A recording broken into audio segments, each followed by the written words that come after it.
Okay, I want to talk a little bit about being able to see where our weight is ending up on our plant foot versus how our posture is setting up the throw.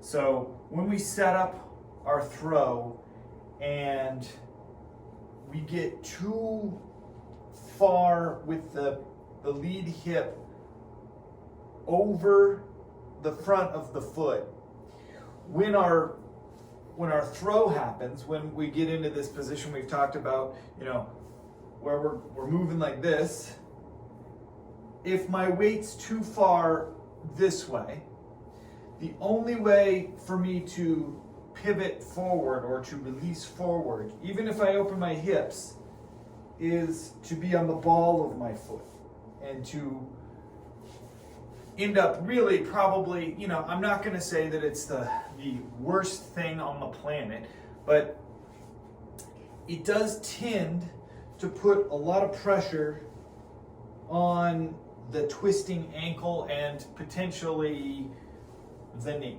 I wouldn't say it's not necessarily like, oh, it's a game ender, a career ender, but what I like to think of this move that we're making to get on the front side is to set up so that the ankle and the foot can release by just lifting the toes. And to do that, it's going to start at the very beginning of the backswing. So in that very beginning of the backswing, whether we're using an X step or not, if I'm bringing this rear hip back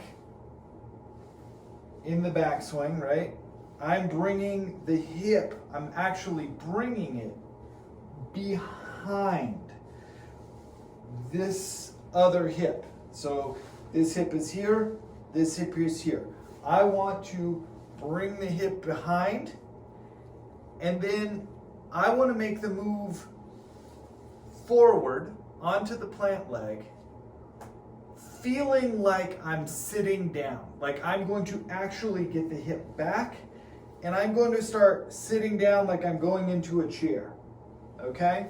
When I do that, hip back, sitting into the chair position, if we turn this way, my knees are nice and together.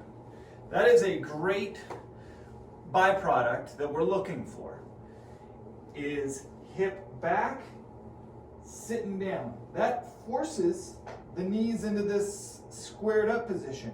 If I just go hips back and forward, I can see that my knees are not squeezing together. I'm still in this sort of A-frame, and it's just a little bit of difference of saying, when the hip come back, I'm keeping them back, which forces me into the feet, squeezing those knees together. And now when we make this move, we're going to be making it putting pressure on the heel, which is what we have historically, heard Sidewinder 22 called crushing the can. If there's a can under my heel and I'm straight-legged, it's not going to be a real crushing motion of pushing the heel into the ground. If I can keep the hip back, backswing, sit, I'm going to feel pressure of my heel going into the ground, which means that when we compress and press, this leg's going to be able to just lift the toes and rotate open. I'm not going to have to be up over and then trying to pivot on the whole foot where, I don't want that situation where I want to pivot and I can't because I'm on the ball of my foot and the ground is not letting my foot rotate easily. So it's a small change, and if I was to walk it through with an X step, it would be weight forward, back. Okay, now I'm starting to weight the back foot, so the hip is going to push behind. Sit. We're going into the sitting down position. Press. And as you see my foot, all I had to do was just lift the toes and I'm there. I'm hips forward and my foot is open, and I had a nice easy pivot because I kept my hips back, and then that toe opens really easily. All right, guys, thanks. So I wanted to just show if I make the move without keeping my hips back, I do tend to just get on the ball of my foot and I lose balance as well.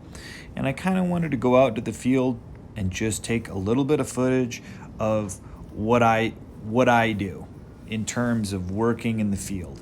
I mentioned that I like to switch it back and forth just to kind of keep some balance. And I do have, a history of swinging right-handed, so sometimes that helps me feel things. I spend a lot of time, if I'm doing field work, just staying on my front side and getting used to that swinging motion of being comfortable throwing a disc planted on the front side. And the vast majority of the throws that I put into field work are low powered because I want that motion to be correct more than I want to be putting a move on a disc.